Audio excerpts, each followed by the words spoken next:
Assalamualaikum warahmatullahi wabarakatuh dan salam sejahtera.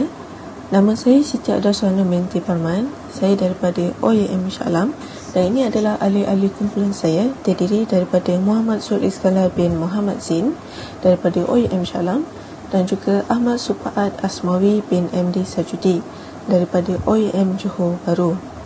Kami akan membentangkan untuk sajak pengurusan disiplin projek di mana topik ini akan membincangkan mengenai kajian isu-isu permasalahan dalam tapak pembinaan dari segi kualiti, kemalangan dan juga alam sekitar. Jadi, apakah itu risiko?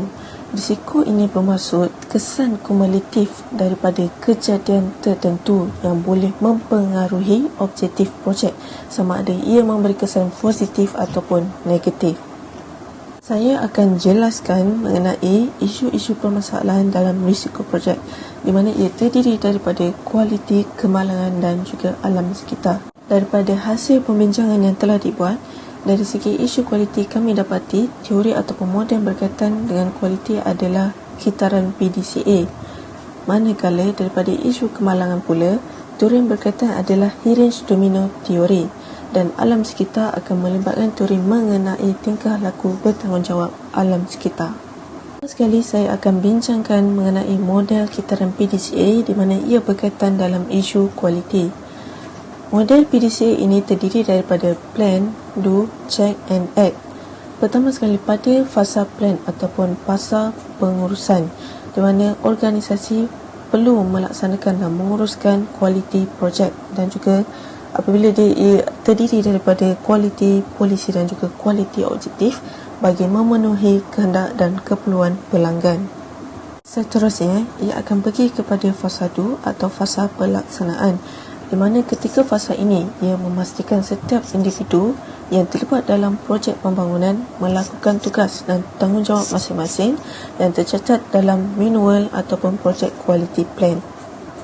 Kemudian ia akan pergi kepada fasa check atau fasa pemeriksaan di mana ia akan melakukan pemeriksaan sama ada pelaksanaan ini dapat atau tidak untuk memenuhi kehendak-kehendak klien.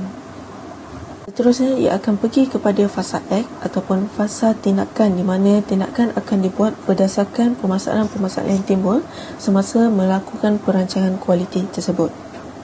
Seterusnya, untuk isu kemalangan, teori yang berkaitan adalah Herin's Domino Theory di mana ia terdiri daripada persekitaran sosial yang akan menyumbang kepada permasalahan seseorang dan seterusnya menyebabkan tindakan yang tidak selamat dan juga keadaan yang tidak selamat dan menjurus kepada kemalangan dan seterusnya akan menyebabkan kecederaan ataupun kematian. Terusnya adalah isu alam sekitar di mana teori yang berkaitan adalah teori tingkah laku bertanggungjawab alam sekitar. Teori ini akan menekankan tingkah laku manusia terhadap isu-isu persekitaran serta menekankan tanggungjawab terhadap alam sekitar. Berdasarkan gambar raja teori tingkah laku tanggungjawab alam sekitar ini, ia melibatkan hubungan antara pengetahuan, pusat kawalan dan juga niat seseorang untuk bertindak dalam menjaga alam persekitaran. Terusnya kita akan pergi kepada langkah kedua iaitu tentukan. Daripada hasil pembincangan yang telah dibuat, kami akan pilih salah satu teori yang telah disebutkan daripada langkah 1 daripada isu-isu permasalahan dari segi kualiti, kemalangan dan juga alam sekitar. Yang manakah yang paling berkaitan dengan jenis kemalangan yang telah kami pilih? Jika dilihat gambar raja yang telah disediakan iaitu kategori utama kemalangan tapak bina di Malaysia, kemalangan yang paling tinggi yang berlaku adalah jatuh daripada tempat tinggi iaitu 38.16% diikuti dengan tersekat dengan objek iaitu 30.39%. Sebelah juga menunjukkan adalah kemalangan yang terjadi daripada setiap negeri di Malaysia. Data ini dikumpulkan daripada DOSH. Jika kita lihat jadual ini, negeri yang paling tinggi tahap kemalangan adalah negeri Selangor iaitu dengan 1537 kes. Bagi langkah kedua ini, kami telah tentukan untuk memilih kemalangan jatuh daripada tapak bina iaitu penyumbang terbesar dia adalah bangunan bertingkat tinggi di mana kedua-dua aspek ini melibat dalam domino teori. Bagaimana dia terlibat dalam domino teori? Hal ini akan dibincangkan dalam langkah ketiga analisis yang akan diterangkan oleh ahli kumpulan saya, Ahmad Supaat. Assalamualaikum warahmatullahi wabarakatuh. Nama saya Ahmad Supan Asmawi bin Mat Sajudi, nombor matrik 9604 20016921 daripada OUM Johor Bahru. Jadi saya akan membentangkan langkah seterusnya, iaitu langkah 3, menganalisis faktor-faktor yang menyebabkan berlakunya kemalangan di tapak pembinaan, terutamanya dalam high-rise project. Saya juga akan membentangkan langkah 4, iaitu mengkaji langkah-langkah untuk menangani punca yang menyebabkan berlakunya kemalangan di tapak pembinaan. Seperti yang dibentangkan oleh ahli kumpulan saya, kami telah memilih teori domino yang diasaskan oleh Heinrich pada tahun 1931. Secara umumnya, teori domino ini menerangkan 5 aspek yang menjadi punca kemalangan di tempat kerja, iaitu persekitaran sosial, iaitu social environment, seperti keadaan sosial pekerja, kesilapan manusia ataupun pekerja itu sendiri, iaitu fault of human. Seterusnya, tindakan atau persekitaran kerja yang tidak selamat, unsafe action, yang menyebabkan jatuhnya domino. Keempat, iaitu kemalangan atau bencana, iaitu accident, dan berkait rapat dengan domino yang terakhir, yang mana boleh menyebabkan kecederaan, bahkan atau lebih buruk lagi, boleh menyebabkan kematian, injury atau death. Berdasarkan teori domino ini, sekiranya satu blok jatuh, maka blok ini akan menimpa blok-blok yang lain hingga kelima-limanya akan. Mari kita lihat contoh seterusnya yang sebenar berdasarkan teori domino Heinrich ini bagi menganalisis punca berlakunya kemalangan di tapak pembinaan, terutamanya di high-rise project. Kronologi yang pertama adalah fasa persekitaran sosial kemalangan yang akan berlaku apabila personaliti dan sikap pekerja itu sendiri bersikap panas baran, tidak sabar serta cuai. Sebagai contohnya, dalam melakukan kerja-kerja pemasangan aluminium, homework di tingkat 9 dan seterusnya akan menjadi punca jatuhnya domino. Yang kedua, iaitu kesilapan pekerja itu sendiri berpunca daripada sikap panas baran pekerja di tapak pembinaan. Mereka bersikap degil dan enggan menitik beratkan keselamatan dengan tidak mematuhi SOP di tapak pembinaan, seperti tidak memakai safety harness semasa kerja yang akan menyebabkan berlakunya tindakan atau persekitaran kerja yang tidak selamat. Yang seterusnya, menyebabkan jatuhnya domino yang keempat, iaitu berlakunya kemalangan. Hal ini demikian kerana pekerja mengabaikan persekitaran kerja yang berkemungkinan besar akan tergelincir dan jatuh dari tempat yang tinggi. Keadaan ini akan menyebabkan berlakunya kejatuhan domino yang terakhir, iaitu sama ada mendatangkan kecederaan atau menyebabkan kematian, ekoran daripada jatuh dari tempat yang tinggi, iaitu fall from high.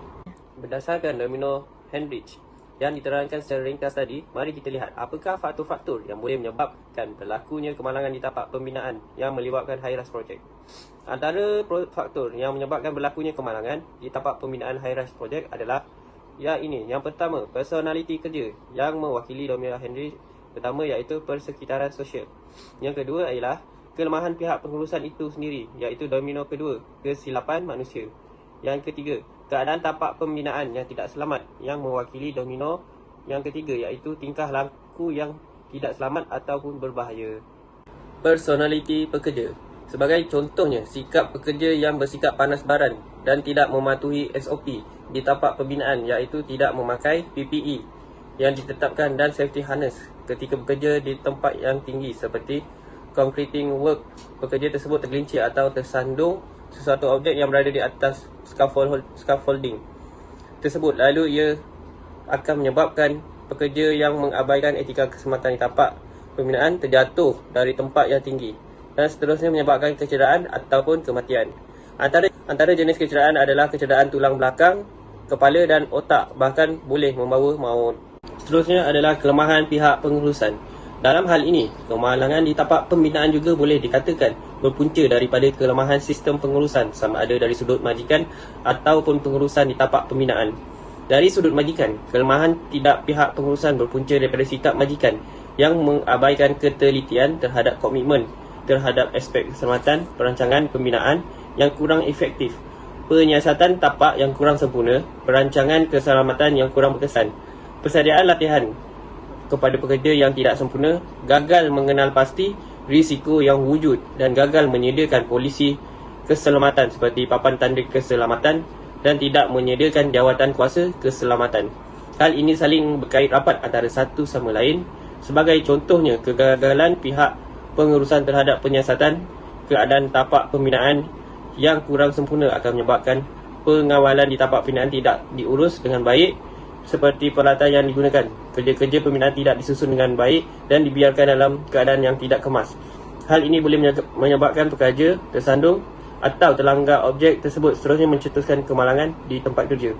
Keadaan tapak pembinaan yang tidak selamat, suasana dan persekitaran pekerja di tapak pembinaan amat dinamik, bergantung kepada kemajuan projek dan terdedah kepada cuaca, sekaligus menyebabkan majikan dan pekerja terdedah kepada hazard dan risiko yang berbeza saban hari.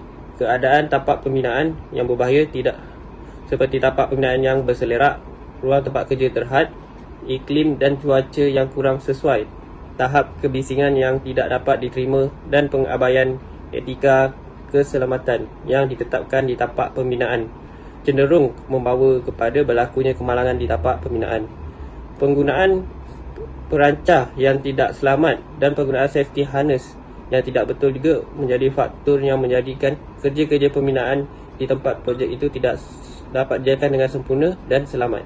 Seterusnya, setelah analisis dilaksanakan terhadap punca-punca yang menyebabkan berlakunya kemalangan di tapak, kita akan melihat kepada langkah keempat, iaitu mengkaji langkah-langkah yang boleh dilaksanakan bagi mengatasi dan mengawal punca yang menyebabkan berlakunya kemalangan di tapak. Kita rujuk kembali kepada teori domino Heinrich. Menurut Heinrich, kunci untuk mencegah kemalangan adalah dengan menghilangkan keadaan yang tidak selamat daripada blok ketiga dan 5 blok domino kemalangan. Beliau berpendapat bahawa 90% dari semua kemalangan berpunca dari perlakuan tidak selamat pekerja yang mematuhi SOP di tapak pembinaan. Bukan itu sahaja, Heinrich turut mengatakan dalam mengatasi kemalangan di suatu tapak pembinaan, sasaran dikenal pasti dapat menjadikan langkah mencegah kemalangan adalah domino yang di tengah, iaitu perlakuan tidak selamat individu atau bahaya mekanikal atau fizikal.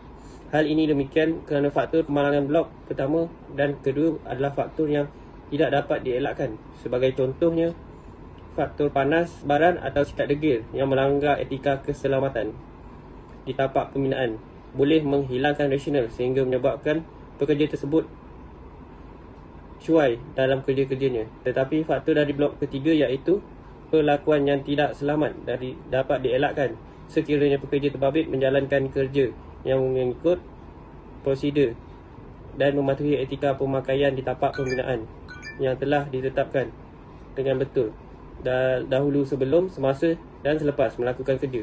Maka hal ini dapat mengelakkan kemalangan daripada boleh berlaku. Berdasarkan analisis punca kemalangan di tapak pembinaan, iaitu high-rise project, telah dikenal pasti langkah-langkah membendung faktor-faktor tersebut perlu dijalankan dengan baik agar kemalangan yang tidak diingin dapat dielakkan. Antara langkah-langkah yang boleh dijalankan adalah, langkah yang pertama adalah dengan memberi latihan keselamatan dan etika kerja di tapak pembinaan kepada pekerja.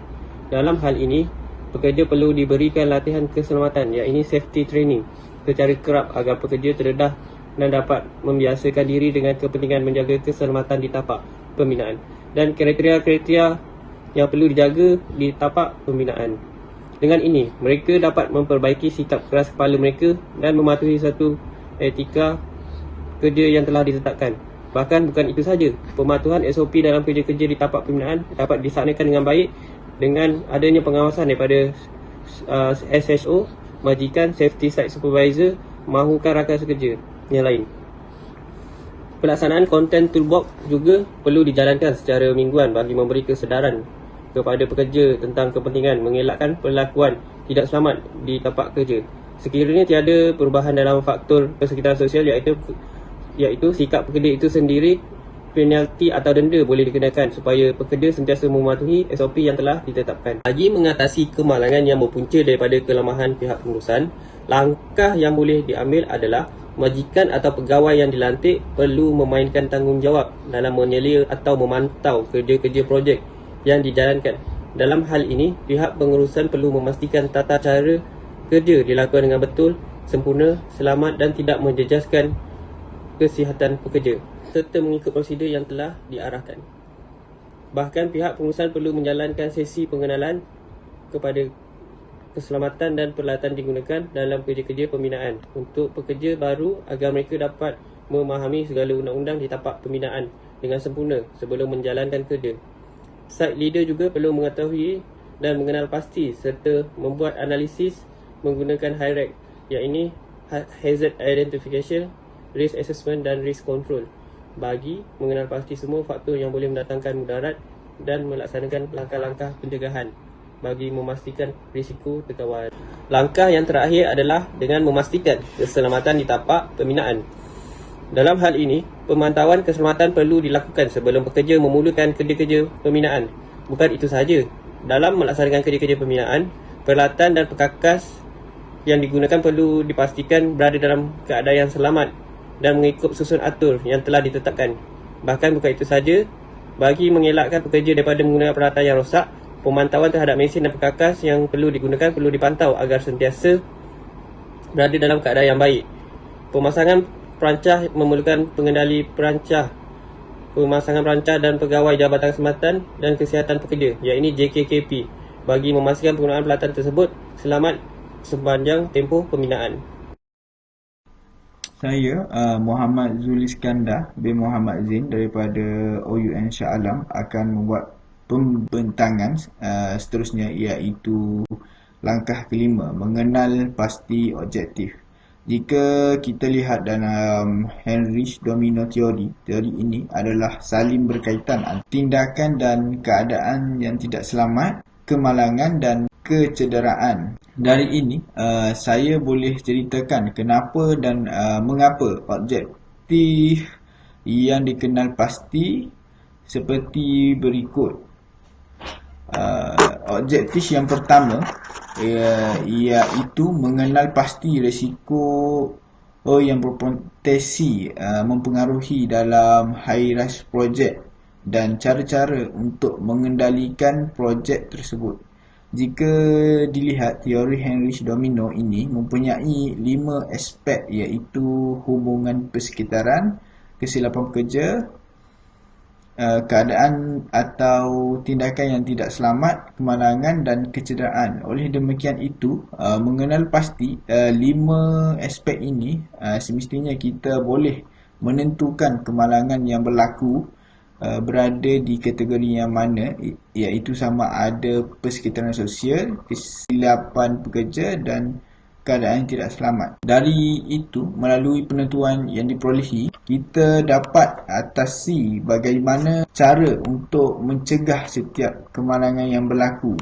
Seterusnya, objektif yang kedua iaitu mengurangkan risiko bahaya dalam pembinaan dan menambah baik dalam pengawasan untuk risiko projek. Apabila setiap kemalangan yang berlaku dapat dikenal pasti berada di kategori yang mana, ini adalah mudah untuk kita mengawal dan membuat pengawasan yang lebih cekap terhadap sebarang berlakunya kemalangan.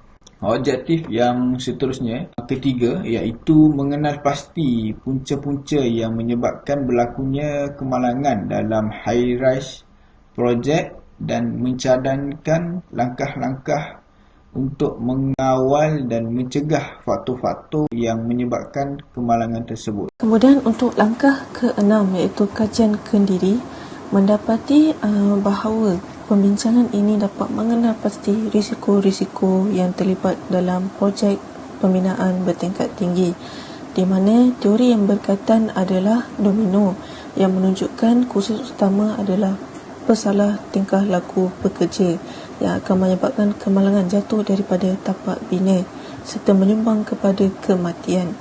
Selain itu, soal selidik juga telah diedarkan kepada safety officer di negeri Selangor untuk mengenal pasti apakah punca dan cara penyelesaian bagi mengelakkan kemalangan jatuh dari tempat tinggi. Selepas telah edarkan soal selidik, didapati bahawa punca utama jadi kemalangan jatuh tempat tinggi adalah daripada sikap tingkah laku pekerja itu sendiri yang tidak mahu memenuhi prosedur-prosedur keselamatan dalam tapak bina, dan juga cara penyelesaian bagi mengelakkan kemalangan jatuh dari tempat tinggi itu adalah mengadakan latihan keselamatan bagi mewujudkan kesedaran tentang keselamatan di kalangan pekerja.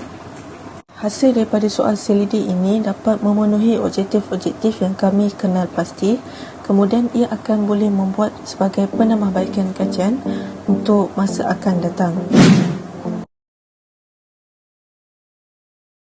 Seterusnya adalah langkah ke-6, iaitu kajian kendiri. Industri pembinaan merupakan salah satu sektor yang memberi sumbangan yang terbesar kepada ekonomi negara. Menurut statistik yang dilaporkan oleh Jabatan Perangkaan Malaysia, sektor pembinaan ini merekodkan jumlah kerja-kerja pada suku tahun 2019 iaitu 37.4 bilion. Walau bagaimanapun, seiring dengan sumbangannya yang agak memberangsangkan, industri ini juga mempunyai masalah yang disebabkan oleh pelbagai faktor. Ini demikian kerana industri atau sektor pembinaan ini berkait rapat dengan aspek kualiti, kemalangan dan masalah alam sekitar. Kegagalan untuk mematuhi dan memberi penekanan kepada aspek-aspek tersebut akan mendatangkan implikasi bukan sahaja kepada penjadualan projek tetapi juga boleh mengancam nyawa. Dari aspek kualiti, kemalangan yang berlaku berpunca daripada faktor M41E yang merangkumi aspek manusia, bahan, kaedah, mekanikal dan persekitaran. Faktor-faktor ini akan memberi kesan kepada kerja-kerja pembinaan, persekitaran dan prosedur di tapak pembinaan. Selain itu, kemalangan di tapak pembinaan juga merupakan salah satu aspek yang perlu diberi perhatian bagi mengelakkan kejadian yang tidak diingini. Dalam aspek ini, kemalangan di tapak projek terbahagi kepada dua faktor, iaitu faktor bencana alam yang terjadi secara semula jadi seperti tanah runtuh, banjir kilat dan tsunami, dan faktor yang kedua adalah kemalangan yang disebabkan oleh kesilapan manusia itu sendiri. Sebagai contohnya, penggunaan alat yang rosak dan kualiti yang kurang, kegagalan mematuhi SOP di tapak pembinaan seperti tidak memakai PPE dan safety harness atau safety shoes. Bukan itu saja, aspek alam sekitar merupakan salah satu sudut yang tidak boleh dipandang enteng. Sejajar dengan pesatnya pertumbuhan projek pembinaan aspek alam sekitar, perlu diberi perhatian yang serius agar projek pembinaan yang dilaksanakan tidak menjejaskan keadaan dan kualiti alam sekitar. Menurut undang-undang yang ditetapkan oleh EPA, langkah pemeliharaan dan pemuliharaan terhadap kelestarian alam sekitar perlu menjadi keutamaan sebelum memulakan suatu projek pembinaan. Perbincangan telah merungkai satu teori yang amat berkait rapat dengan tiga aspek projek pembinaan, iaitu teori Heinrich Domino. Teori ini sendiri daripada 5 aspek, iaitu persekitaran sosial, kesilapan manusia, tingkah laku yang tidak selamat, kemalangan dan seterusnya boleh menyebabkan kematian. Teori ini dipilih untuk menganalisis dan mengkaji punca-punca kemalangan di tapak pembinaan seperti jatuh dari tempat yang tinggi, seterusnya menyelesaikan masalah berdasarkan faktor kemalangan yang telah dikenal pasti sesuai dengan objektif pembelajaran yang telah dibincangkan. Langkah ke-6, kajian kendiri. Industri pembinaan merupakan tempat kerja yang mempunyai risiko bahaya yang tinggi terhadap kesihatan dan keselamatan. Oleh demikian itu, sesebuah pembinaan akan berkait dengan kualiti, kemalangan dan masalah alam sekitar. Kelalaian terhadap tiga aspek ini adalah punca atau sebab berlakunya kemalangan semasa tempoh pembinaan dijalankan. Walau bagaimanapun, melalui perbincangan, Heinrich Domino adalah teori yang dipilih dalam menganalisis dan mengkaji bagi kes kemalangan jatuh dari tempat tinggi yang berlaku di dalam pembinaan high-rise. Demikian itu, Heinrich Domino adalah teori yang berkait antara satu persekitaran sosial, kesilapan pekerja, keadaan yang tidak selamat atau tindakan yang tidak selamat, kemalangan dan kecederaan, di mana kurangnya kesedaran terhadap penjagaan keselamatan dan kesihatan semasa bekerja menyebabkan kes kemalangan yang berlaku dalam pembinaan boleh meningkat. Sehubungan dengan itu, melalui teori Heinrich Domino, kemalangan dapat dikurangkan dengan cara mengatasi 5 aspek penting di dalam teori Heinrich Domino.